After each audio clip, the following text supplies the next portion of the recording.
ஆவியானவரே உமக்கு நாங்கள் நன்றி செலுத்துகிறோம். உண்மை நன்றியோடு நாங்கள் துதிக்கிறோம் அப்பா. உண்மை மகிமைப்படுத்துகிறோம் அப்பா. ஸ்தோத்திரிக்கிறோம் ஆண்டவரே. அப்பா உமக்கு நன்றி செலுத்துகிறோம். பிதாவே உமக்கு நன்றி. இயேசு கிறிஸ்துவே உமக்கு நன்றி. பரிசுத்த ஆவியானவரே உமக்கு நாங்கள் நன்றி செலுத்துகிறோம் அப்பா. பரலோகத்தில் இருக்கிற எங்கள் பிதாவே, உம்முடைய நாமம் பரிசுத்தப்படுவதாக, உம்முடைய ராஜ்யம் வருவதாக, உம்முடைய சித்தம் பரமண்டலங்களில் செய்யப்படுகிறது போல அப்பா ஆண்டவரே எங்களுடைய வாழ்க்கையில் செய்யப்படட்டும் அப்பா. ஆண்டவரே இந்த ரெக்கார்டட் செஷனை பார்க்கக்கூடிய ஒவ்வொருவருடைய வாழ்க்கையிலும் செய்யப்படட்டும் என்று பரிசுத்த ஆவியானவரே நாங்கள் கெஞ்சுகிறோம். நீங்கள் வழி நடத்துங்க, பொறுப்பெடுத்துக் கொள்ளுங்கப்பா, ஆளுகை செய்யுங்கப்பா. அப்பா உமக்கு நாங்கள் நன்றி செலுத்துகிறோம். நன்றியோடு நாங்கள் உண்மை துதிக்கிறோம்ப்பா, ஸ்தோத்தரிக்கிறோம்ப்பா. அப்பா நீங்கள் வழி நடத்துங்கப்பா, நீங்கள் வழி நடத்துங்கப்பா. பரிசுத்த ஆவியானவரே நாங்கள் உமக்கு நன்றி செலுத்துகிறோம் அப்பா. உண்மை நன்றியோடு நாங்கள் துதிக்கிறோம் அப்பா. ஸ்தோத்திரம் ஸ்தோத்திரம் ஸ்தோத்திரம் அப்பா. உண்மை அறிகிற அறிவை, உம்முடைய அறிகிற அறிவை அப்பா எங்கள் ஒவ்வொருவருக்கும் நீங்கள் தாங்கப்பா. எங்கள் ஒவ்வொருவருக்கும் அப்பா, இதில் இணைந்திருக்கிறவங்க, இதில் இணைய போகிறவங்க ஆண்டவரே, அதே போல் ஆண்டவரே இந்த ரெக்கார்டட் செஷன் யாரெல்லாம் அப்பா பிற்காலத்திலே பார்க்க போகிறார்களோ அவர்கள் ஒவ்வொருவருக்காகவும் ஜெபிக்கிறோம் அப்பா. இந்த வேத பாடத்தில் அவர்கள் கலந்து கொள்வதன் மூலமாக அவருடைய மனக்கண்கள் பிரகாசம் அடையட்டும், திறக்கப்படட்டும் அப்பா. உண்மை அறிகிற அறிவின் வாசனை அவர்களுக்கு உண்டாகட்டும் அப்பா. நீங்கள் வழி நடத்துங்க, பொறுப்பெடுத்துக் கொள்ளுங்க. இயேசுவின் நாமத்தில் ஜெபிக்கிறோம் எங்கள் நல்ல பிதாவே. ஆமென் ஆமென் ஆமென்.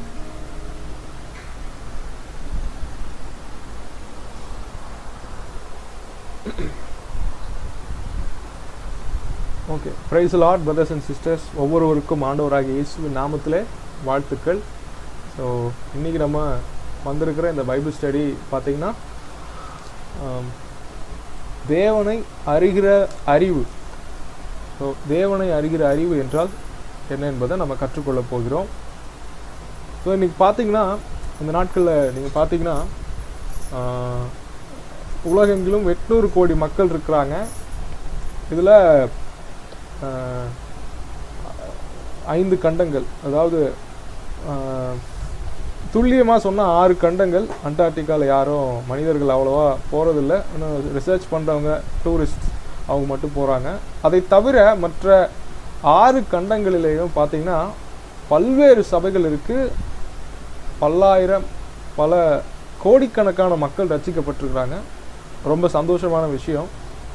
ஆனால் இந்த நாட்களில் நீங்கள் பார்த்தீங்கன்னா சபை, திருச்சபை எப்படி போயிட்டுருக்கு அப்படின்னா அது திசை மாறி போயிட்டுருக்கு. போக வேண்டிய திசையில் போகாமல் திருச்சபையானது திசை மாறி போனதை நாம் அறிகிறோம்.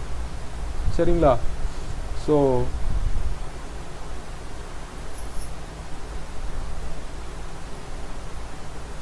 just 1 minute. ஓகே. ஸோ இன்றைக்கி சபைகளில் பார்த்தீங்கன்னா நிறையா விஷயங்கள் நடக்குது. சபைகளில் நடக்கக்கூடிய ஜெபங்களுக்கு பஞ்சம் இல்லை, குறைவில்லை. ஆராதனைகள், ஆடல் பாடல் நடனங்கள், அதுபோல் உபவாச ஜெபங்கள், எல்லாவற்றிற்கும் பஞ்சம் இல்லை. நிறையா பைபிள் ஸ்டடீஸ் நடக்குது. நம்மளும் பைபிள் ஸ்டடி இப்போ துவங்கி இருக்கிறோம், ஆரம்பிச்சிருக்கிறோம். தேவனுக்கு மகிமை உண்டாகட்டும்.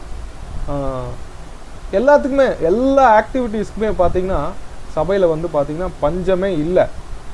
ஆனால் இப்போது சபையில் என்ன இல்லை அப்படின்னு தேவன் சொல்கிறாரு. என்ன இல்லைன்னு தேவன் வந்து புலம்புகிறார் அப்படிங்கிறத நம்ம இப்போது பார்ப்போம். நம்ம எடுத்துக்கொள்ளுவோம். ஏசாயா 1ஆம் அதிகாரம் 2 முதல் 6 வசனங்கள். ஓகே, ஆண்டவர் இங்கே பாருங்கள், ஏசாயாவில் என்ன புலம்புறார் அப்படின்றத நம்ம பார்க்குறோம். வானங்களே கேளுங்கள், பூமியே செவிகொடு, கர்த்தர் பேசுகிறார். நான் பிள்ளைகளை வளர்த்து ஆதரித்தேன், அவர்களோ எனக்கு விரோதமாய் கலகம் பண்ணினார்கள். இப்போ இஸ்ரேல் ஜனங்களை பற்றி ஆண்டவர் சொல்கிறாரு. அவர் வளர்க்குறாரு, அவர் ஆதரித்து இஸ்ரேல் ஜனங்களை 430 வருஷம் அடிமைத்தனங்கள் முடிந்து செங்கடலை கடந்து அவர்களை தேவன் கொண்டு வருகிறார். ஆனால் ஆண்டவர் அவங்கள பார்த்து என்ன சொல்கிறாரு? எனக்கு விரோதமாக அவங்க கலகம் பண்ணுறாங்க அப்படின்னு சொல்லி ஆண்டவர் அவங்கள பார்த்து சொல்கிறாரு. ஓகே, அதுக்கப்புறமா மாடு தன் எஜமானையும் கழுதை தன் ஆண்டவனின் முன்னணையையும் அறியும், இஸ்ரவேலோ அறிவில்லாமலும் என் ஜனம் உணர்வில்லாமலும் இருக்கிறது என்கிறார். ஓகே, இப்போ கலகம் பண்ண ஜனங்களை பார்த்து ஆண்டவர் என்ன சொல்றாருன்னா, மாடு தன்னுடைய எஜமான் யாருன்னு ஒரு மாட்டுக்கு தெரியுது, ஒரு கழுதைக்கு அது கட்டப்பட வேண்டிய அல்லது இருக்க வேண்டிய உணவு உண்ண வேண்டிய முன்னணை அப்படின்ற ஒரு இடம் தெரியுது, சரிங்களா? ஆனால் இஸ்ரவேல் ஜனங்களையும் ஆண்டவர் பார்த்து என்ன சொல்றாருன்னா, என் ஜனங்கள் அறிவில்லாமலும் உணர்வில்லாமலும் இருக்கிறது அப்படின்னு அன்னைக்கு சொன்னார். இன்னைக்கு சபை மக்களை பார்த்து, சபையை பார்த்து, திருச்சபையை பார்த்து ஆண்டவர் அதான் சொல்றாரு. அப்படி அறிவில்லாமல் போனதுனால என்ன நடந்துச்சு நீங்கள் நம்ம பார்க்க முடியும். 4வது வசனத்தில் ஆண்டவர் சொல்றாரு, இந்த அறிவு இல்லாதனால, தேவனை பற்றிய அறிவு இல்லாதனால இஸ்ரேல் ஜனங்களுக்கு என்ன நடந்துச்சு அப்படின்னு பாருங்க. 4வது வசனம், ஐயோ, just a second.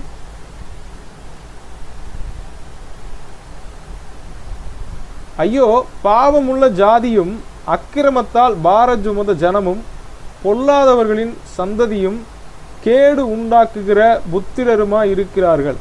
பாருங்க, தேவனை அறிகிற அறிவு இல்லாததுனால அவங்களுக்கு என்ன வந்துச்சான்?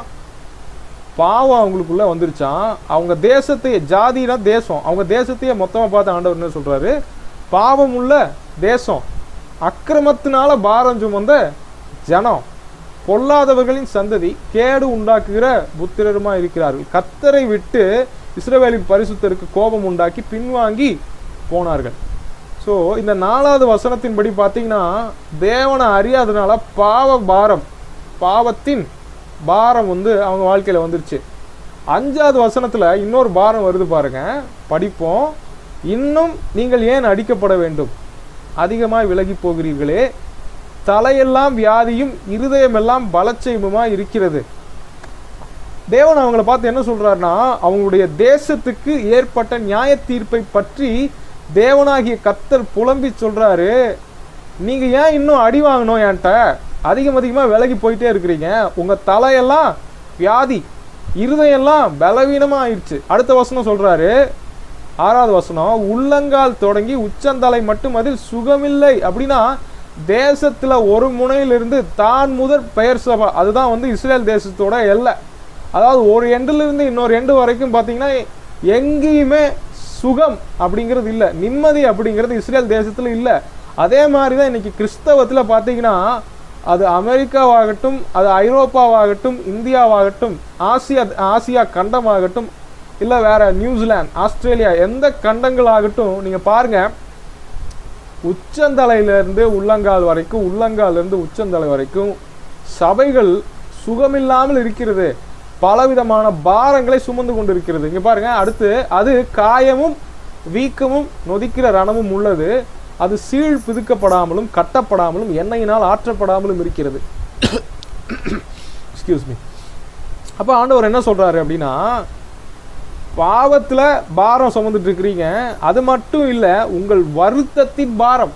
ஆண்டவர் சொல்றாரு இல்லையா, மத்தேயு 11 வருத்தப்பட்டு பாரம் சுமக்கிறவர்களே, அந்த பாடுகளின் பாரமும் இவங்களுக்கு பயங்கரமா இருந்துச்சு அப்படின்னு சொல்லி தேவன் அவர்களை பார்த்து சொல்லுகிறார். 7வது வசனத்தில் தெரியும், உங்கள் தேசம் பாழாயிருக்கிறது, அப்பனா உங்க தேசம் நாசமாயிருச்சு அப்படின்னு ஆண்டவர் சொல்றாரு. உங்கள் பட்டணங்கள் அக்னியினால் சுட்டரிக்கப்பட்டது. நேபுகாத் நேச்சார் தீக்கு இரையாக்கிட்டு போயிட்டான். அதுக்கு முன்னாடி சனகரிப் இஸ்ரேலின் 10 கோத்திரங்களை அழிச்சிட்டு போயிட்டான் அப்படின்னு ஆண்டவர் அவங்கள பார்த்து புலம்புறாரு.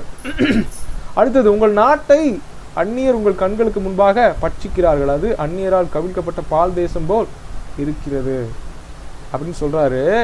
இப்போ சியோன் குமாரத்தினா இப்போ எருசலேம் நகரமும் அதில் இருக்கிற ஜனங்களும் எப்படி இருக்கிறாங்கன்னா, திராட்சை தோட்டத்தில் உள்ள ஒரு குச்சி போலவும். ஒரு குச்சினா ஒரே ஒரு கொடி, அந்த ஒரு கொடி எப்படி இருக்குதோ அது மாதிரி மிச்ச மீதியாக இருக்கிறாங்களாம். வெள்ளரி தோட்டத்தில் உள்ள ஒரு குடிசை போலவும், முற்றுகை போடப்பட்ட ஒரு பட்டணம் போலவும் மீந்து இருக்கிறாள். அப்படின்னா எருசலேம் முற்றுகை போடக்கூடிய ஒரு நிலைமையில தான் இருந்துச்சு. 10 கோத்திரங்கள் ஏற்கனவே காணோம், இவங்க மட்டும்தான் மீதியாக இருக்கிறாங்க.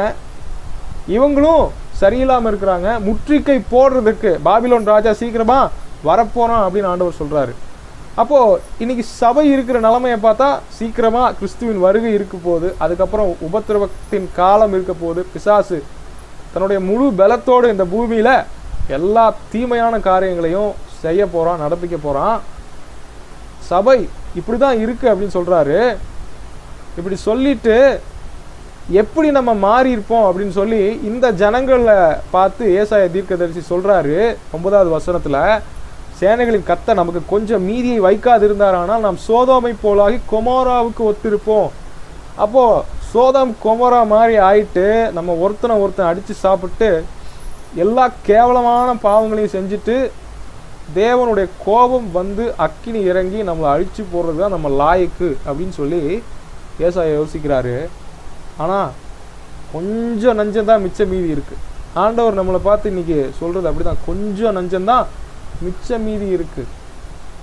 வெளிப்படுத்தின விசேஷத்தில் ஆண்டவர் ஒரு சபையை பார்த்து சொல்கிறாரு, முடமாக இருக்கிறது பெசகி போகாமல் சொஸ்தமாகும்படிக்கு உங்கள் பாதங்களுக்கு வழிகளை செவ்வைப்படுத்துங்கள். அப்படின்னா கால் முடமாக இருக்குது, எலும்பு உடஞ்சி போய் கால் முடமாக இருக்குது, அது கொஞ்சம் நஞ்சம் மிச்ச மீதி இருக்கிறதும் பிசைஞ்சு அப்படி அதாவது என்ன சொல்கிறது, செதஞ்சு போகாமல் இருக்கணும்னா உன் பாதங்களுக்கு வழியை செவ்வைப்படுத்து அப்படின்னு சொல்கிறார்.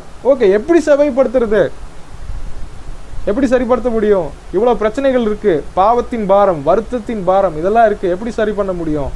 ஆண்டவர் ஆன்சர் இதுலேயே வச்சுருக்காரு, 3வது வசனத்தில் தான் வச்சுருக்காரு. மாடு தன் எஜமானையும் கழுதை தன் ஆண்டவனின் முன்னணையும் அறியும், இஸ்ரவேலோ அறிவில்லாமலும் என் ஜனம் உணர்வில்லாமலும் இருக்கிறது என்கிறார். அப்போது நம்ம அறிவில்லாமல் இருக்கிறோம் அப்படின்னு சொல்லி ஆண்டவர் சொல்கிறார். நம்மளை பார்த்து, சபையை பார்த்து, இன்னைக்கு உலகம் முழுவதும் இருக்கிற திருச்சபையை பார்த்து சொல்கிறாரு, என் ஜனங்களுக்கு என்னை பற்றின அறிவே இல்லை, அதனால தான் பாவத்தையும் ஜெயிக்க முடியல, பாடுகளையும் ஜெயிக்க முடியல, ரெண்டுலேயும் கஷ்டப்பட்டு உழன்று புரண்டு விழுந்து கிடந்து தவிச்சு அதுலேயே செத்து போகிறாங்கப்பா அப்படின்னு சொல்லி ஆண்டவர் என்ன பண்ணுறாரு, நம்மளை பார்த்து சொல்கிறார். சரி, ஏசாயா மட்டும் சொன்னாரான்னு கேட்டிங்கன்னா இல்லை, ஏசாயா மட்டும் சொல்லலை, ஓசியான்ற இன்னொரு தீர்க்கதரிசி இதே பிரச்சனையை சொல்கிறார். ஸோ அதை கூட நம்ம வாசிப்போம். ஓசியா 4ஆம் அதிகாரம் 1லிருந்து 6 வரை உள்ள வசனங்கள் நம்ம வாசிக்கலாம். நான் எடுத்துக்கிறேன். ஓசியா தீர்க்கதரிசன புஸ்தகம் 4ஆம் அதிகாரம் 1வது வசனத்திலிருந்து நம்ம பார்ப்போம், வாசிப்போம். இஸ்ரவேல் புத்திரரே, கர்த்தருடைய வார்த்தையை கேளுங்கள், தேசத்து குடிகளோட கர்த்தருக்கு வழக்கு இருக்கிறது. அது ஏனென்றால் தேசத்திலே உண்மையும் இல்லை, இரக்கமும் இல்லை, தேவனை பற்றிய அறிவும் இல்லை. ஸோ இதைத்தான் என்ன பண்ணுறாரு அப்படின்னு கேட்டிங்கன்னா, ஓசியா தீர்க்கதரிசி பரிசுத்த ஆவியில் நிரம்பி இஸ்ரேல் ஜனங்களுக்கு எதிராக அவர் என்ன பண்ணுறாருன்னு கேட்டிங்கன்னா சொல்லுகிறார். ஸோ அதைத்தான் நம்ம இங்கே பார்க்குறோம். சரி, அப்போது அவங்க தேவனை பற்றி அறிவு இல்லாதனால என்ன நடந்துச்சு? 2வது வசனத்தில், பொய் ஆணையிட்டு பொய் சொல்லி கொலை செய்து திருடி விபச்சாரம் பண்ணி மிஞ்சி போகிறார்கள், இரத்தப்பழிகளோட இரத்தப்பழிகள் சேருகிறது. அப்போ நம்ம வாழ்க்கையில் ஏன் பொய் வருது? ஓகே, அதுக்கப்புறமா கொலை, திருட்டு, விபச்சாரம், அசுத்த, மோகம், காம விகாரம், இது எல்லாமே ஏன் நடக்குது? ஏன் நம்ம எல்லா காரியங்களையும் நம்ம கட்டுப்படுத்த முடியாமல் நம்ம மிஞ்சி போகிறோம் என்று தேவன் சொல்லுகிறார். அப்போது நீங்கள் பார்த்தா ஒரே ஒரு விஷயந்தான், 1வது வசனம், அதில் கடைசி பகுதி, தேசத்தில் உண்மையும் இல்லை, இரக்கமும் இல்லை. ஏன் இல்லை? ஏன் எதுவுமே ஒழுங்காக இல்லைன்னா தேவனை பற்றிய அறிவு தேசத்தில் இல்லை. அப்படி இல்லாதனால எப்படிப்பட்ட ஒரு ஆக்கினி தீர்ப்பு வரப்போகுதுன்னு ஆண்டவர் அவங்கள பார்த்து சொல்கிறாரு அப்படின்னா, இது நிமித்தம் தேசம் புலம்பும், அதில் குடியிருக்கிற அனைவரோடும் கூட மிருக ஜீவன்களும் ஆகாயத்து பறவைகளும் தோய்ந்து போகும், கடலின் மச்சங்களும் வாரிக்கொள்ளப்படும். அதாவது தேசம் புலம்புன்றாரு, அதில் குடியிருக்கிற அனைவரோடும் கூட மிருக ஜீவன்களும்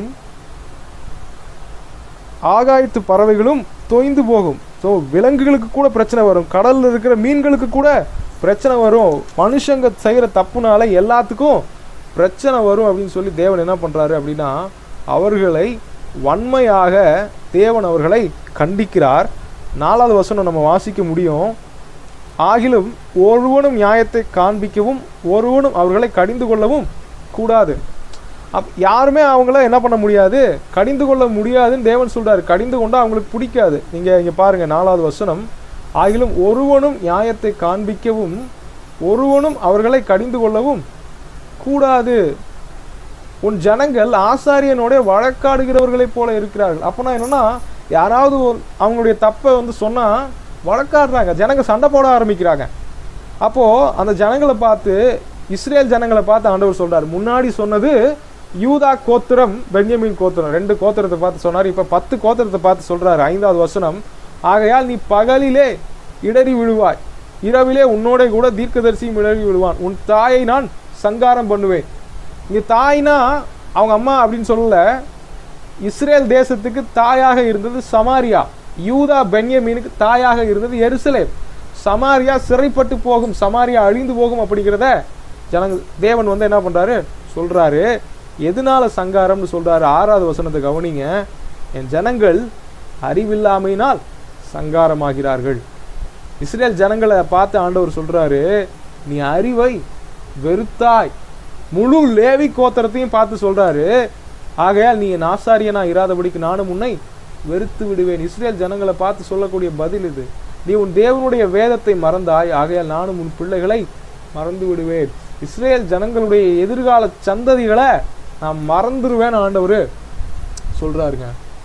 அப்போ தேவனை அறிகிற அறிவு எவ்வளவு முக்கியத்துவமானது அப்படின்றத நம்ம ரொம்ப ரொம்ப கூர்மையா கவனிக்க வேண்டியது அவசியமா இருக்கு. புதிய ஏற்பாட்டில் இதனோட முக்கியத்துவம் என்ன, புதிய ஏற்பாட்டில் இது எவ்வளவு முக்கியத்துவம் வாய்ந்தது அப்படின்றத நம்ம பார்ப்போம்.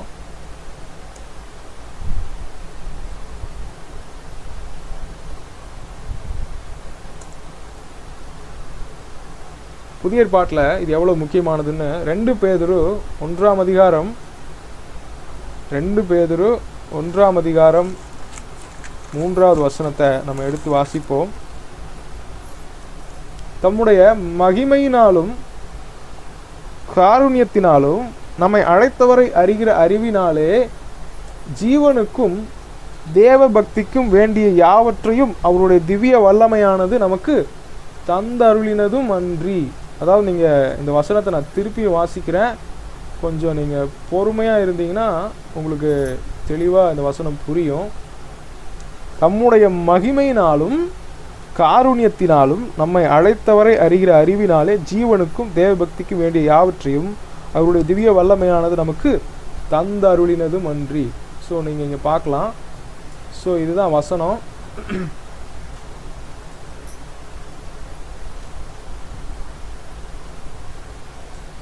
ஓகே, ஸோ இதுதான் அந்த 3வது வசனம். தம்முடைய மகிமையினாலும் காருண்யத்தினாலும் நம்மை அழைத்தவரை அறிகிற அறிவினாலே ஜீவனுக்கும் தேவபக்திக்கு வேண்டிய யாவற்றையும் அவருடைய திவ்ய வல்லமையானது நமக்கு தந்தருளினதும் அன்றி. ஓகே, இந்த வசனத்தை நான் உங்களுக்கு கொஞ்சம் புரிகிற மாதிரி எக்ஸ்பிளைன் பண்ணுறேன். நீங்கள் இங்கே ஒரு நோட் பேட் இருக்குது, இதை நீங்கள் பாருங்கள். ஸோ ஃபர்ஸ்ட் இருக்கிறது நம்மை அழைத்தவரை அறிகிற அறிவினாலே. நல்லா கவனிங்க, தம்முடைய மகிமையினாலும் காருண்யத்தினாலும் அப்படிங்கிற வார்த்தையை மனசுக்குள்ளே வச்சுக்கோங்க. அடுத்த வார்த்தை நம்மை அழைத்தவரை அறிகிற அறிவினாலே எதுக்கு வேண்டியது நமக்கு கிடைச்சது?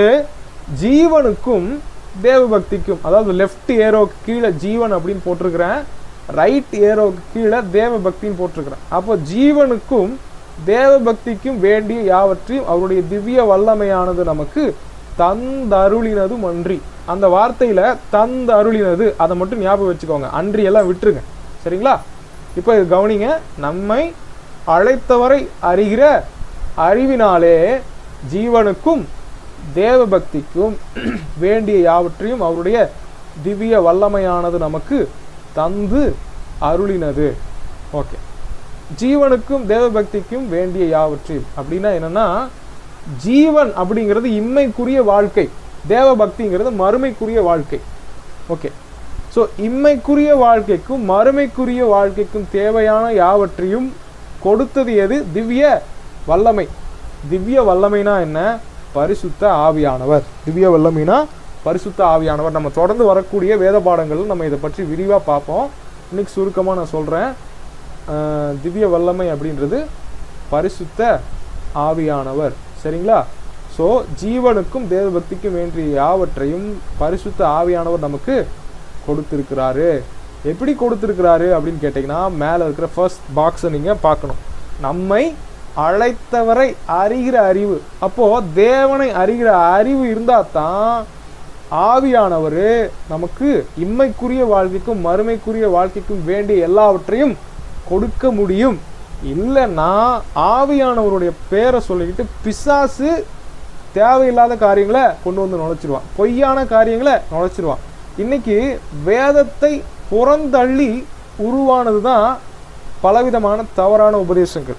நீங்கள் பார்க்க முடியும். இஸ்லாம் பார்த்தீங்கன்னா, முகமது நபிகள் காபிரியேல் தூதனை சந்தித்து இயற்கைக்கு அப்பாற்பட்ட வெளிப்பாட்டை பெற்றுக்கொண்டு அதில் எழுதினது குரான் அப்படின்னு சொல்லுவாங்க. அதாவது ஜிப்ராயில் அப்படின்னு சொல்லி அவர்கள் தங்களுடைய மொழியில் சொல்லுவாங்க. அப்போது நல்லா கவனிங்க, பைபிளுக்கு அப்பாற்பட்டு எங்கெல்லாம் இயற்கைக்கு அப்பாற்பட்ட வெளிப்பாடுகள் கிடைச்சதோ அவைகள் எல்லாமே இன்னைக்கு உலகத்தில் தவறான கள்ள போதனைகளாகவும் பொய்யான மார்க்கங்களாகவும் உருவாகி கிறிஸ்தவத்துக்கு சவால் விடுது. ஓகே, இதே மாதிரி இங்கே நீங்கள் கோயம்புத்தூரில் ராமநாதபுரம் அப்படின்ற அந்த ஏரியாவில் நீங்கள் நடந்து போனீங்கன்னா, ஒலம்பஸ்க்கும் ராமநாதபுரம் சிக்னலுக்கும் நடுவில் நீங்கள் பார்த்தீங்கன்னா ஊசி கோபுரம் மாதிரி ஒரு சர்ச் இருக்கும். அந்த சர்ச்சுக்கு பேர் The Church of Jesus Christ of the Latter Day Saints. Church of Jesus Christ after Latter Day Saints. கடைசி கால பரிசுத்தவான்களின் இயேசு கிறிஸ்துவின் சபை அப்படின்னு போட்டிருக்கோம்.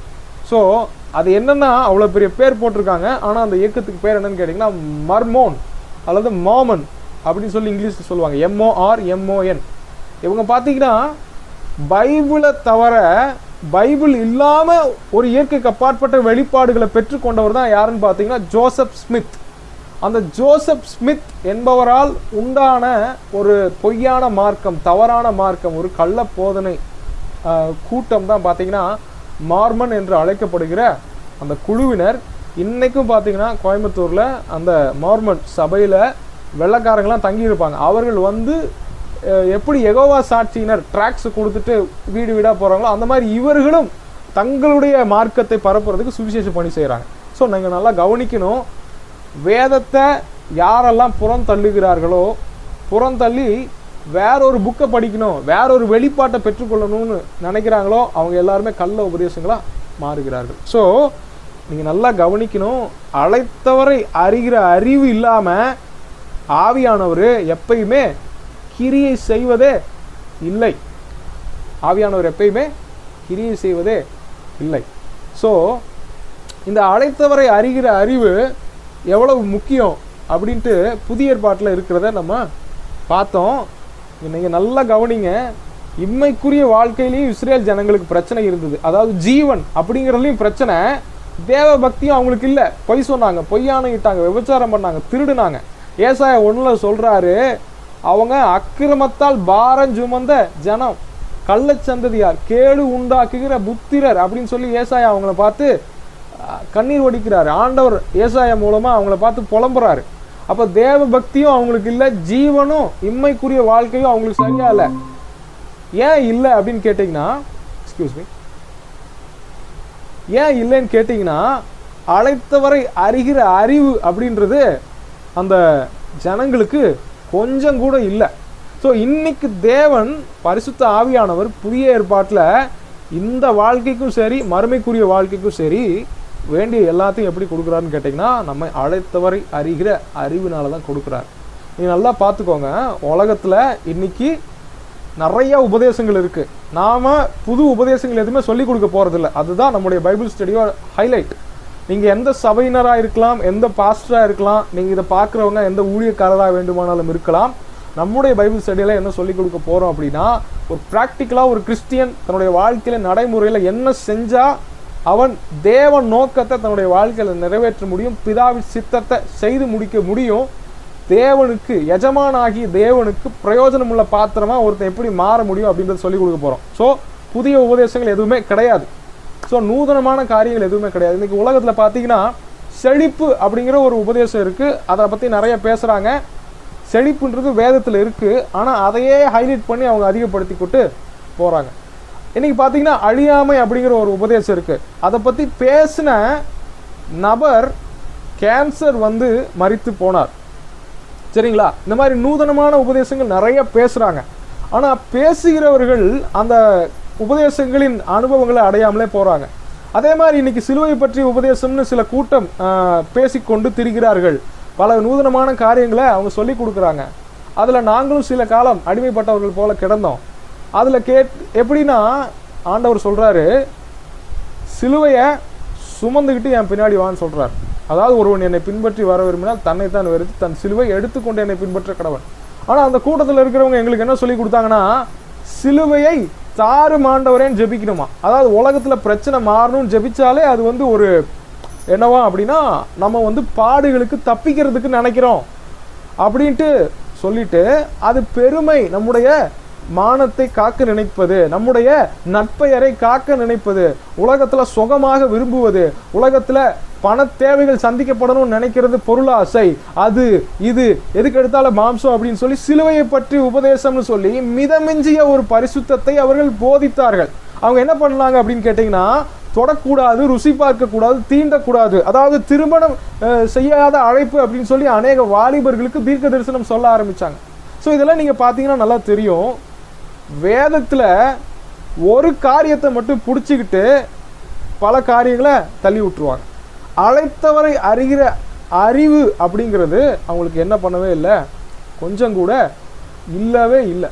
ஸோ அந்த அழைத்தவரை அறிகிற அறிவு இல்லாததுனால என்ன நடக்குது அப்படின்னு கேட்டிங்கன்னா, பலவிதமான உபதேசங்கள் இந்த பூமியில் மிகுந்து கிடக்குது. அதே மாதிரி தான் திரித்துவத்தை மறுதளிக்கிறவர்கள் இந்த யெகோவா சாட்சிகள் அப்படிங்கிறவங்க, அவங்க என்ன பண்ணுவாங்க, பைபிளை விட்டுட்டு மற்ற எல்லாத்தையும் பிடிச்சிக்குவாங்க. சரி, ஓகே சார். இப்போது அழைத்தவரை அறிகிற அறிவு அப்படிங்கிறத நம்ம பார்த்தோம். யோவான் 17:3 கூட இயேசு கிறிஸ்து சொல்லுகிறார், ஒன்றான மெய் தேவனாகிய உம்மையும் நீர் அனுப்பினவராகிய இயேசு கிறிஸ்துவையும் அறிவதே நித்திய ஜீவன்.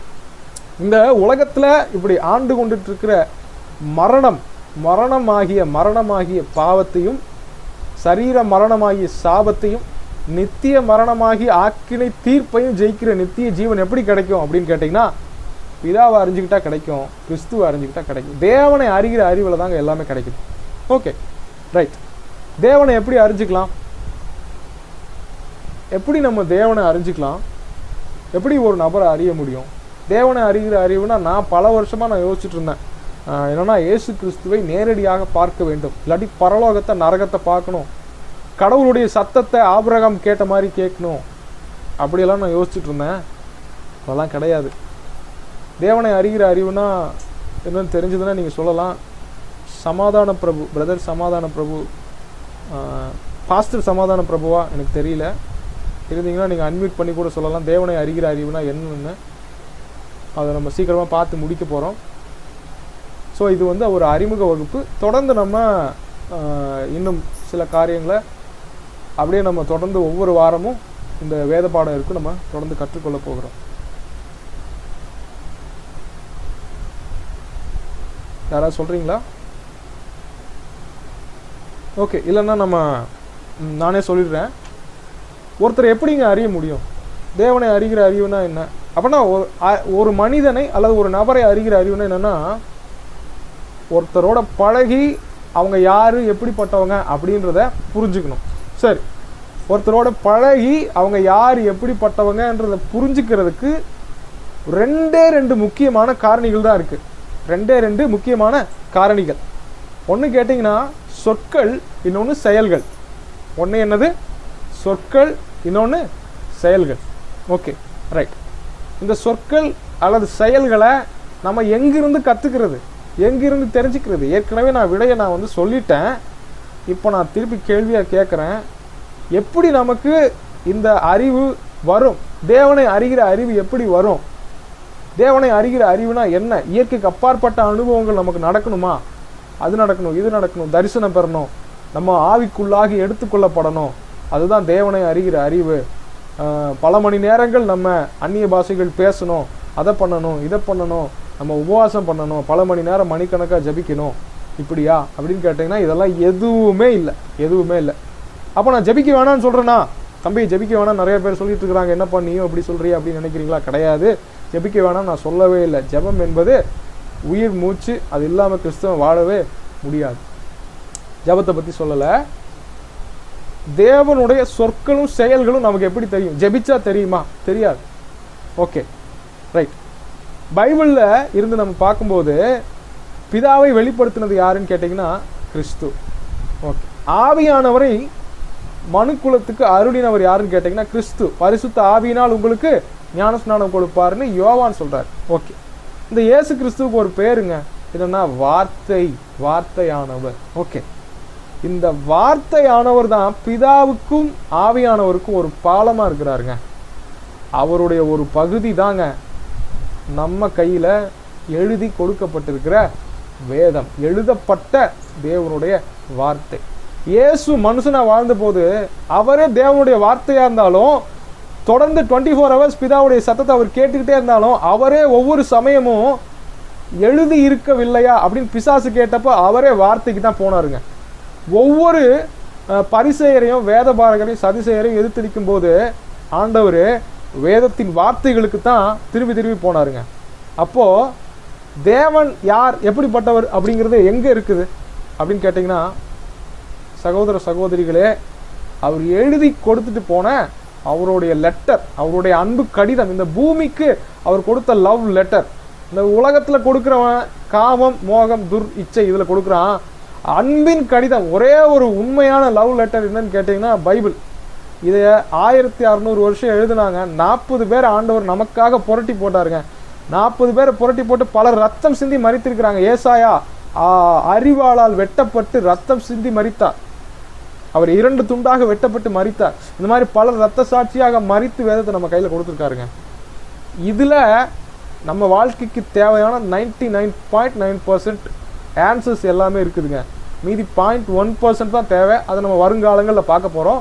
இந்த 99.9% விட்டுட்டு யாரெல்லாம் மற்ற இயற்கைக்கு அப்பாற்பட்ட வெளிப்பாடுகளை 90% தேடுறாங்களோ அவர்கள் எல்லாரும் தான் தவறான உபதேசத்தில் மாட்டிக்கிட்டு கள்ள போதனைகளாக உருவெடுக்கிறார்கள். சரிங்களா? அப்போ நம்ம பார்த்தோம், பிதாவுக்கும் ஆவியானவருக்கும் இடையில நின்று பாலமாக இவங்க 2 பேரையும் வெளிப்படுத்தினவர் இயேசு கிறிஸ்து. ஸோ இன்றைக்கு அந்த வார்த்தையாகிய தேவன் அவருடைய ஒரு பகுதியாகிய வேதத்தின் வார்த்தையை கொடுத்துருக்காரு. இம்மைக்கும் மறுமைக்கும் தேவையான 99.9% எல்லா ஆன்சர்ஸுமே நமக்கு இதில் இருக்குது. ஒரு 0.1% என்ன, நம்ம என்ன செய்யணும், இப்போ நம்ம என்ன செய்யணும் அப்படின்றது இல்லை. அதாவது நான் இப்போ இதை செய்யணுமா வேணாமா ஆண்டவரே அப்படின்னு ஆவியானவர்கிட்ட கேட்கணும். அதுவும் அந்த 0.1%ம் வேதத்தின் அடிப்படையில் இருக்கணும். இவ்வளோதாங்க. இதுதாங்க தேவனை அறிகிற அறிவு. அவரை புரிஞ்சுக்கணும் அப்படின்னா நம்ம எங்கே போகணும் அப்படின்னா, அவர் யார், எப்படிப்பட்டவர் ஏற்கனவே சொல்லிட்டார், எல்லாமே சொல்லிட்டார். அந்த ப்ளூ பிரிண்ட்டு, அந்த வரைபடம், நம்ம வீடு கட்டணும்னா ஆவிக்குரிய வாழ்க்கை என்று வீடு கட்டுற வரைபடம் ப்ளூ பிரிண்ட் என்னன்னு கேட்டிங்கன்னா இந்த பைபிளுங்க. பைபிள் அப்படிங்கிற ப்ளூ பிரிண்ட் இல்லாமல் கட்டினவங்க எல்லாருமே மண் வீடு கட்டிக்கிட்டு இருக்காங்க. அவங்க எல்லாருமே தர்மாக்கோல் வீடு கட்டிக்கிட்டு இருக்காங்க, பேப்பரில் கட்டிக்கிட்டு இருக்காங்க. நம்ம தங்கத்தில் வீடு கட்டணும்னு நினைக்கிறோம். ஸோ கர்த்தருடைய வார்த்தைக்கு நம்ம திரும்பி போகணும். ஸோ தேவனை அறிகிற அறிவு ஏன் இல்லை அப்படின்றத நம்ம அந்த ஓசியா 4ஆம் அதிகாரம் 6வது வசனத்தில் நம்ம வாசிக்கலாம். ஓசியா 4ஆம் அதிகாரம் 6வது வசனம்.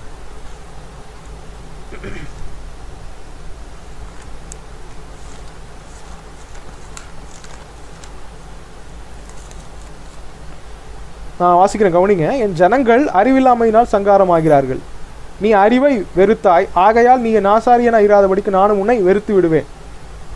ஏன் அறிவை வெறுத்தாங்க? ஏன் அறிவு இல்லை ஜனங்களுக்கு? தேவனை பற்றி அறிவு இல்லை. ஏன் இல்லை? கீழே இருக்குது பாருங்க. நீ உன் தேவனுடைய வேதத்தை மறந்தாய். நம்ம எல்லாருமே வேதத்தை என்ன பண்ணுறோங்க? மறந்துட்டோம். ஒருவேளை இன்றைக்கி நீங்கள் பைபிள் படிக்கிறவங்களா இருக்கலாம், இதை பார்க்குறவங்க, ஃப்யூச்சரில் பார்க்க போகிறவங்க, ரெக்கார்டட் செஷன் பார்க்க போகிறவங்க, நீங்கள் 31,174 வசனங்கள் படித்தவங்களாம் இருக்கலாம்.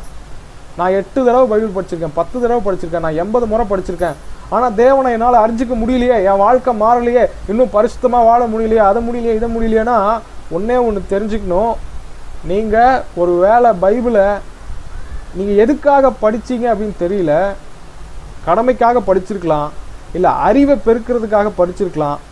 தேவனை நான் அறிஞ்சிக்கணும், நான் அவரை புரிஞ்சிக்கணும் அப்படின்ட்டு படிச்சிங்களா? உண்மை அறிகிற அறிவு எனக்கு வேணும் ஆண்டவரே.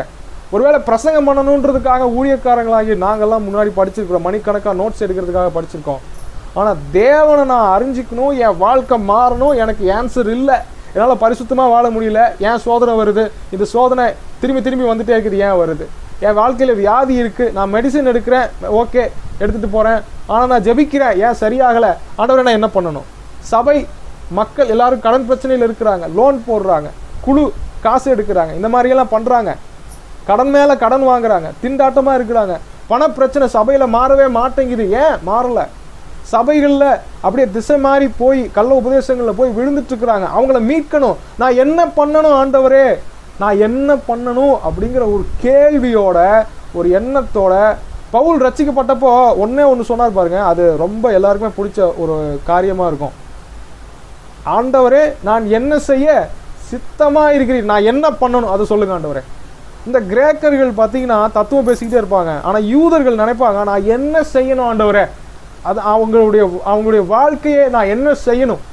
அப்போது நம்ம என்ன செய்யணும் அப்படின்றது நமக்கு தெரியணும்னா அவர் யாரு, அவர் எப்படிப்பட்டவர், அவர் நம்மளை என்ன செய்ய சொல்கிறாரு அப்படிங்கிறத புரிஞ்சுக்கணுங்க.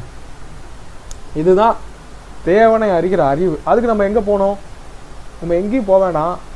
உபவாசம், மணிக்கணக்காக ஜெபிக்கிறது, மணிக்கணக்காக அந்நிய பாஷை பேசுறது எல்லாமே நல்லது, எல்லாமே பண்ணுங்க, வேணான்னு சொல்லலை. ஆனால் கர்த்தருடைய வார்த்தையில் இன்னைக்கு நீங்கள் 5 வசனம் படித்தாலும் சரி, 5 வசனம் படிக்கக்கூடாது, 5 அதிகாரமாவது படிக்கணும். ஒரு கிறிஸ்தவன் ஒரு நாளைக்கு குறைஞ்சது 3 வேளை சாப்பிட்றீங்கன்னா 3 அதிகாரமாவது படிக்கணும். 3 அதிகாரம் படிக்கும்போது ரெகுலராக நீங்கள் படிக்கும்போது என்ன எண்ணத்தோடு படிக்கணும்? ஆண்டவரே நான் என்ன செய்யணும், நீங்கள் என்னை பற்றி என்ன சொல்ல விரும்புகிறீங்க, நீங்கள் யார், நீங்கள் எப்படிப்பட்டவர், உங்களை பற்றி அறிகிறது வேண்டாம், உண்மை அறிகிற அறிவு வேணும். தேவனை பற்றி எல்லாருக்குமே தெரியும், ஆனால் தேவனை அறிகிற அறிவுனா அவர் கூட பழகி அவர் கூட புரிஞ்சுக்கிறதுங்க. சரி, தேவனை அறிகிற அறிவுனால என்ன நடக்குது? இன்னும் 2 வசனங்கள் பார்த்து முடிச்சிடலாம். ஆதியாகமம் 4ஆம் அதிகாரம் 1வது வசனம் பாருங்க. ஒரு பூமிக்குரிய ஒரு விஷயந்தான், திருமண உறவில் நடக்கிற ஒரு விஷயந்தான். தேவனை அறிஞ்சிங்கன்னா என்ன நடக்கும்? ஆதியாகமம் 4:1 வாசிக்கிறேன். ஆதாம் தன் மனைவியாகி ஏவாளை அறிந்தான், அவள் கர்ப்பவதியாகி காயினை பெற்று கர்த்தரால் ஒரு மனுஷனை பெற்றேன் என்றாள். நல்லா திரும்பி கவனிங்க. ஆதாம் தன் மனைவியாகி ஏவாளை அறிந்தான், அவள் கர்ப்பவதியாகி காயினை பெற்று கர்த்தரால் ஒரு மனுஷனை பெற்றேன் என்றாள். அப்போது கடவுளை அறிஞ்சிக்கிட்டிங்கன்னா, இதை பார்த்துட்டு இருக்கிற பிரதர்ஸ் அண்ட் சிஸ்டர்ஸ், சகோதர சகோதரிகளே, பெரியவங்களே, அம்மா அப்பா, அண்ணா அக்கா, தம்பி தங்கச்சி எல்லாருக்கும் சொல்கிறேன், நீங்கள் கடவுளை அறியணும் அப்படின்ற பயணத்தை துவங்கிட்டீங்கன்னா உங்கள் வாழ்க்கையில் ரிசல்ட் வந்துக்கிட்டே இருக்கும். உங்களுடைய வாழ்க்கையில் ஆவியின் கனி உண்டாகும், உங்களுடைய வாழ்க்கையில் பரிசுத்த ஜீவியம் உண்டாகும், உங்களுடைய வாழ்க்கையில் இருக்கிற தரித்திரங்கள் நிச்சயமாக மாறும். இன்னைக்கு மாறலைனாலும் அது மாறக்கூடிய படிகளுக்குள்ளே நீங்கள் கடந்து போவீங்க. தேவனுடைய சித்தம் உங்கள் வாழ்க்கை குறித்து என்னன்னு தெரிஞ்சுக்குவீங்க. யாரை திருமணம் பண்ணணும், யாரை திருமணம் பண்ணக்கூடாது, குழந்தை பிறக்குமா பிறக்காதா, எனக்கு வேண்டும், எப்போ வேண்டும் எப்போ வேண்டாம், எல்லாவற்றையும் நீங்கள் தெரிந்து கொள்வீங்க. தேவனுடைய சித்தத்தை நீங்கள் தெளிவாக புரிஞ்சுக்கிறதுக்கு ஒரே ஒரு வழி அவரை அறிகிற அறிவு. அந்த அவரை அறிகிற அறிவுக்காகத்தான் அவர் தான் யார் எப்படிப்பட்டவர்னு ஏற்கனவே ப்ளூ பிரிண்ட்டை எழுதி கொடுத்துட்டாரு. 17வது வசனத்துலையும் அதுதான் இருக்குது. காயின் தன் மனைவி அறிந்தாள், அவள் கர்ப்பவதியாகி. ஸோ நீங்கள் தேவனை அறிஞ்சா அதில் ஒரு ரிசல்ட்டு இருக்குது. அந்த ரிசல்ட்டு நம்முடைய வாழ்க்கையில் என்ன கொண்டு வரும்? எல்லா மாற்றத்தையும் நம்முடைய வாழ்க்கையில் கொண்டு வரும். முடியாதவைகள் சாத்தியமாகும். நம்முடைய ஆத்துமால ஒரு இளைப்பாறுதல் கிடைக்கும். கடைசியாக மத்தேயு 11ஆம் அதிகாரம் 28லேருந்து 30 வரைக்கும் நம்ம வாசிப்போம். Excuse me.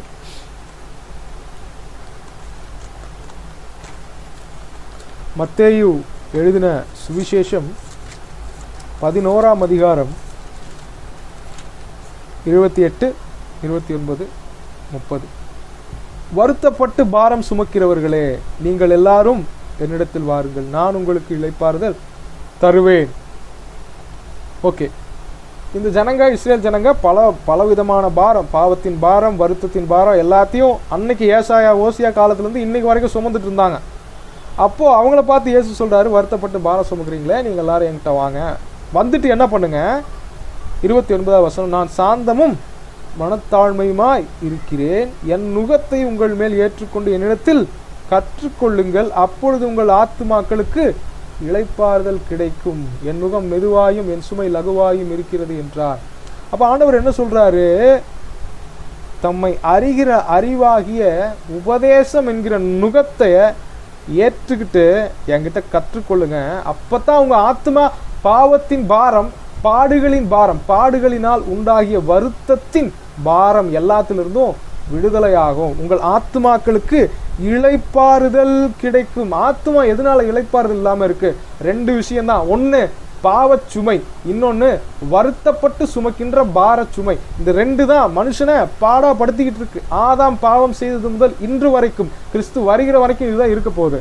அப்ப ஆண்டவர் ஒண்ணு தான் சொல்றாரு, அவரை அறிகிற அறிவாய் இருக்கக்கூடிய அவருடைய உபதேசங்களை அவருடைய வார்த்தையினால கேட்டு நம்ம என்ன பண்ணணும், கற்றுக்கொள்ளணுமா. அப்படி கற்றுக்கொள்ளும் போது நம்முடைய வாழ்க்கையில இளைப்பாறுதல் கிடைக்கும். பரிசுத்தம் இல்லையா? யாரெல்லாம் இதில் கேட்க போறீங்களோ, ஃபியூச்சரில் கேட்க போறீங்களோ, இல்லை கேட்டுட்டு இருக்கிறீங்களோ, உங்களுக்கு தேவையான பரிசுத்தம் அவரை அறிகிற அறிவில் இருக்கு. உங்களுக்கு தேவையான வெற்றி அவரை அறிகிற அறிவில் இருக்கு. உங்களுக்கு தேவையான ஆவிக்குரிய வளர்ச்சி, பூமிக்குரிய நன்மைகள். 2 பேதுரு 1ஆம் அதிகாரம் 3வது வசனத்தை மறக்கவே மறக்காதீங்க. அவை அனைத்துமே தேவனை அறிகிற அறிவில் இருக்கிறது. ஓகே, ஸோ இவ்வளவு நேரம் கேட்டுக்கொண்டிருந்த உங்களுக்கும் ஆண்டவராகிய இயேசுவின் நாமத்திலே நன்றிகளை செலுத்துகிறேன். நாம் ஜெபிக்கலாம், நம்ம ஒப்பு கொடுக்கலாம். நாம் தேவனை அறிகிற அறிவை தேவனிடத்தில் கேட்டு அவரை நாடி இந்த வேலையில் நம்ம ஜெபிக்கலாமா? ஸ்தோத்திரிக்கிறோம். ஆண்டவரே, உண்மை நன்றியோடு நாங்கள் துதிக்கிறோம், நன்றி செலுத்துக்கிறோம்ப்பா. எல்லாரும் நீங்கள் உங்கள் மனசை திறந்து, உங்கள் வாய்களை திறந்து இருக்கிற இடத்துல நீங்கள் கைகளை உயர்த்தி ஆண்டவரை நோக்கி நீங்கள் ஜெபிங்க. உங்கள் மனசு திறந்து ஜெபிங்க. பா, வாழ்க்கையில் இருக்கிற பிரச்சனை மாறுறதுக்கு இதுவா அதுவா, இதை பண்ணணுமா அதை பண்ணணுமான்னு ஏகப்பட்ட காரியங்களை நாங்கள் பண்ணியிருக்கோம், உபவாசம் பண்ணியிருக்கோம், மணிக்கணக்காக நாங்கள் ஜெபிச்சிருக்கோம், பல ஊழியக்காரங்களை தேடி போயிருக்கோம், தீர்க்கதரிசிகளை தேடி போயிருக்கிறோம், மனிதர்களை நம்பி போய் பணத்திற்காக ஏங்கி நின்று இருக்கிறோம். உடனே பாவத்திலிருந்து விடுதலை பெற பலருடைய ஆலோசனைகளை கேட்டிருக்கிறோம். இதெல்லாம் யாரெல்லாம் பார்க்குறீங்களோ, யாரெல்லாம் கேட்குறீங்களோ, எல்லாரும் மனசு திறந்து நீங்கள் ஜெபிங்க. இவ்வளவு நேரம் நம்ம கற்றுக்கொண்டோம். நம்முடைய பரிசுத்தத்துக்கும், அதாவது பாவ பாரம் நீங்குவதற்கும், நம்முடைய வருத்தத்தின் பாரம் நீங்குவதற்கும் ஒரே ஒரு பதில் தான் ஆண்டவர் வச்சிருக்காரு, அவரை அறிகிற அறிவு. அந்த அறிவு எங்கே கிடைக்கும்? எங்கேயுமே கிடைக்காது, ஒரே இடத்துல கிடைக்கும். நம்ம கையில் ஏற்கனவே எழுதி கொடுக்கப்பட்டிருக்கிற அந்த 66 புத்தகங்களுக்குள் அவர் தம்மை பற்றிய அறிவை வச்சிருக்கிறாரு. அந்த வார்த்தை நம்முடைய வாழ்க்கையில் தேவையான எல்லாவற்றையும் கொண்டு வரும். கர்த்தருடைய வார்த்தை, அந்த வார்த்தைக்கு இன்னொரு பேர் கர்த்தருடைய சத்தம். கர்த்தருடைய சத்தம் வல்லமை உள்ளது, கர்த்தருடைய சத்தம் பராக்கிரமம் உள்ளது. அந்த கர்த்தருடைய சத்தத்தினால் பர்வதங்கள் மெழுகு போல உருகும். நம்முடைய பாவங்கள் மெழுகு போல உருகுங்க. நம்முடைய வாழ்க்கையில் இருக்கிற பாரங்கள் மெழுகு போல உருகுங்க. உங்கள் வாழ்க்கையில் என்ன பிரச்சனை இருந்தாலும் சரி, பாவத்தின் போராட்டம் இருந்தாலும் சரி, நம்பிக்கையின்மை, அவிசுவாசம் என்ன இருந்தாலும் சரிங்க, அவருடைய சத்தம் எங்கிருந்தோ வரும்னு ஆபிரகாம் மாதிரி எதிர்பார்த்துட்டு இருக்காரு. எனக்கு தீர்க்க தரிசனம் வர வேணும், நான் இயேசுவை முகமுகமாக பார்க்கணும், நான் நேரடியாக அவரை சந்திக்கணும், என் பிரச்சனை மாறணும். ஆண்டவர் ஒரு ஏஞ்சல் அனுப்ப மாட்டாரா, ஒரு தூதன் அனுப்ப மாட்டாரா, அதுவா இதுவா, எல்லாத்தையும் விட்டுருங்க. அவரை அறிகிற அறிவு அவருடைய வார்த்தையில் இருக்கு. அந்த வார்த்தைக்கு இன்னொரு பேர் கர்த்தருடைய சத்தம். கர்த்தருடைய சத்தம். இன்னொரு வசனம் சொல்லுது, ரோமர் 10:17, விசுவாசம் கேள்வியினாலே வரும், கேள்வி தேவனுடைய வசனத்தினாலே வரும். கேள்வி கேட்கறதுனால இல்லைங்க, காதுல அவருடைய வசனத்தை நீங்க கேட்கறதுனால, காதுல அவருடைய வசனத்தை கேட்கறதுனால உங்களுக்கு விசுவாசம் வரும். இன்னைக்கு நம்பிக்கை இல்லாமல் இருக்கிறீங்களா? உங்க வசனத்தை நீங்க படிச்சு ஆண்டவரே பேசுங்க அப்படின்னு சொல்லிட்டு வசனத்தை படிக்கும் போதே உங்க காதுகள் கேட்கும்படி படியுங்க. உங்க வாழ்க்கைக்கு தேவையான விடைகளை பரிசுத்த ஆவியானவர் கட்டவிழ்ப்பார். ரேபோ ஷா கத்தார பாலரா பரபா. இந்த வேலையில நம்ம ஒப்பு கொடுக்க ஜெபிக்கும். இன்னும் 3 நிமிடங்கள் இருக்கு. எல்லாரும் பரிசுத்த ஆவியானவர் இடத்துல ஒப்பு கொடுங்க. தேவனை அறிகிற அறிவுக்காக உங்களுடைய சத்தமாகிய வார்த்தையை வசனத்தை நான் கையில எடுப்பேன் ஆண்டவரே. அதுக்கு நான் முக்கியத்துவம் கொடுப்பேன் ஆண்டவரே. யாரெல்லாம் இந்த ரெக்கார்டட் செஷனை பார்க்குறீங்களோ எல்லாரும் வாய்களை திறந்து ஒப்பு கொடுங்க. நீங்க எப்ப பார்த்தாலும் நீங்க எந்த நேரத்துல எந்த சூழ்நிலையில பார்த்து கொண்டிருந்தாலும், எவ்வளவு இக்கட்டான சூழ்நிலையில, ஒருவேளை மரண தருவாயில, ஒருவேளை நான் மறித்து விடலாமான்ற சூழ்நிலையில சில பேர் இதை பார்த்துட்டு இருக்கிறீங்க. ஒரு சிலர் இதுல நான் இதுக்கு மேல செத்து போயிடலாமா அப்படின்ற சூழ்நிலையில நீங்க இதை பார்த்துட்டு இருக்கிறீங்க. யூடியூப்லயோ ரெக்கார்டட் செஷனாவோ வரும்போது இதை நீங்க பார்த்துட்டு இருப்பீங்க.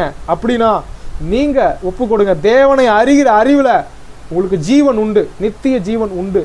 பாவத்தை மேற்கொள்ள முடியும், போராட்டங்களை மேற்கொள்ள முடியும், எல்லா பிரச்சனைகளையும், இதுக்கு மேல என்னால முடியாதுங்கிற எல்லா பிரச்சனைகளையும் மேற்கொள்ள முடியும். பரிசுத்த ஆவியானவரே உங்களுடைய கரங்களில, கிருபையின் கரங்களில பார்த்து கொண்டிருக்கிற பிள்ளைகள் ஒவ்வொருவரையும் ஒப்பு கொடுக்கிறோம்ப்பா.